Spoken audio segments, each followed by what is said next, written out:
თბილისის საკონცერტო დარბაზში გამართულ პარტია ქართული ოცნება დემოკრატიული საქართველოს რიგგარეშე ყრილობაზე პოლიტსაბჭოს წევრები აირჩიეს. პოლიტსაბჭო 21 წევრისგან შედგება. პარტიის თავმჯდომარის პოსტს ბიძინა ივანიშვილი დაიკავებს.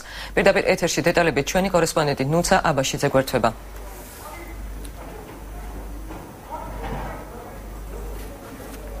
პოლიტიკური გაერთიანება ქართული ოცნება დემოკრატიული საქართველოს რიგით მეორე ყრილობა უკვე დასრულდა. ყრილობის დაწყებისთანავე მანანა კობახიძემ დელეგატებს სიტყვით მიმართა, რის შემდეგაც მოხდა სამდივნო სამანდატო და ხმის დამთვლელი კომისიების არჩევა.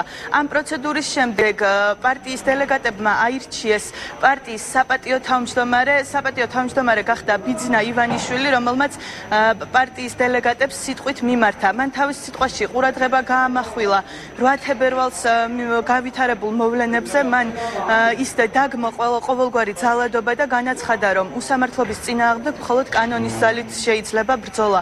მან ასევე გაამახვილა ყურადღება იმ დაპირისპირებებზე, რომლებსაც რეგიონებში ჰქონდა ადგილი. ასევე ის განაცხადა, რომ პარტიამ ხალხის ნდობა უნდა გაამართლოს, რისთვისაც საჭიროა, რომ პარტიის მსოფლმხედველობაში მეტი სიცხადე იყოს შეტანილი.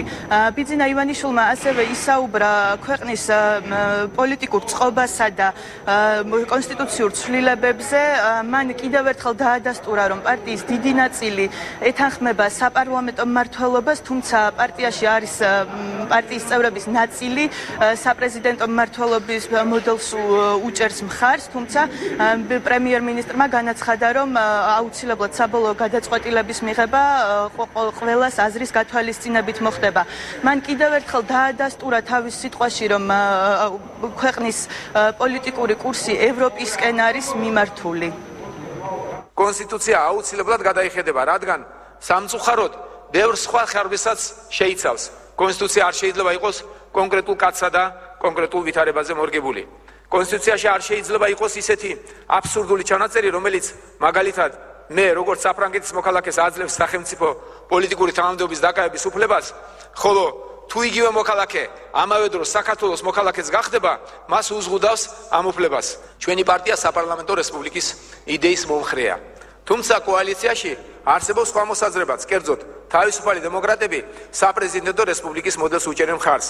აზრთა სხვადასხვაობა სავსებით ნორმალურია და ჩვენ შევთანხმდით, რომ ამ საკითხს კონსენსუსის გზით გადავწყვეტ და კოალიციის წინასაარჩევნო პროგრამაში ზუსტად ასეთი ჩანაწერი გავაკეთეთ. საბოლოოდ ხალხმა უნდა გადაწყვიტოს და ფართო შეთანხმების საგნად იქცეს კონსტიტუციის, რომელსაც უახლოესი ათწლეულების განმავლობაში აღარ დასჭირდება გადახედვა. ჩვენი მიზანია რეალური დეცენტრალიზაცია, რაც განვითარების საშუალებას მისცემს სოფლებსა და ქალაქებს. ვერა და ვერ ვეღირსეთ ნამდვილ თვითმმართველობას. ჩვენი ქვეყნის სწრაფვა ევროპისაკენ არავის კუთვნილება არ არის. გაიხსენეთ, ჩვენი ისტორია საქართველოს საუკუნეების განმავლობაში ყოველთვის ევროპისკენ ეჭირა თვალი. ევროპა საქართველოსთვის მხოლოდ პოლიტიკური არჩევანი არ იყო. ამას მოწმობს ჩვენი სარწმუნოება, კულტურა, ქართველი კაცის სოფხედულობა. სულხან საბას, ილიასა და ვაჟას ქვეყანაში ვერავინ დაიჩემებს, ვერც ნაციონალური მოძრაობა და ვერც ქართული ოცნება, რომ ევროპული გეზი მხოლოდ მისი კუთვნილებაა. ტყუილია, რომ ევროპული არჩევანი ნაციონალური მოძრაობის კუთვნილებაა, რასაც იშიმებენ რატომღაც დაჟინებით. ტყუილია, რომ ვინმე აპირებს ამ გზიდან გადახვევას. ეს არჩევანი ქართველმა ხალხმა დიდი ხანია გააკეთა.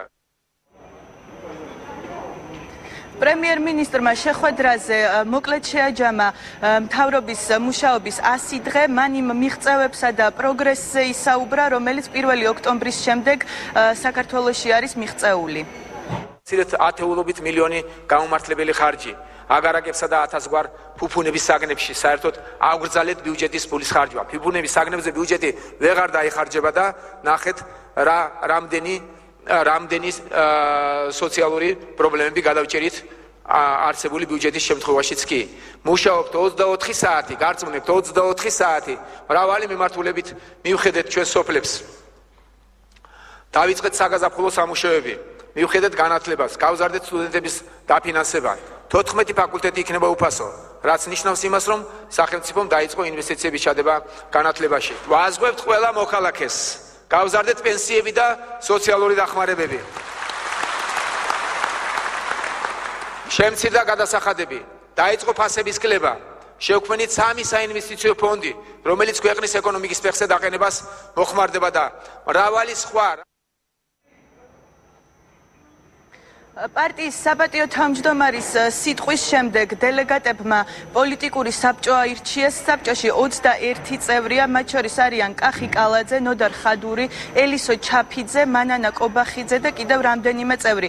ასევე ყრილობაზე აირჩიეს სარეზერვო უკაცრავად ყრილობაზე აირჩიეს სარევიზიო კომისიის წევრები და ბოლოს უკვე დასრულებისთვის შეხვედრა დაასრულა მუსიკალურმა ნომერმა. მადლობა ნუცა, პირდაპირ ეთერში ჩვენი კორესპონდენტი ნუცა აბაშიძე გვერდებოდა. ქართული ოცნება დემოკრატიული საქართველოს რიგგარეშე ყრილობის დასრულებისთანავე პარტიის წევრებმა შეფასებები გააკეთეს.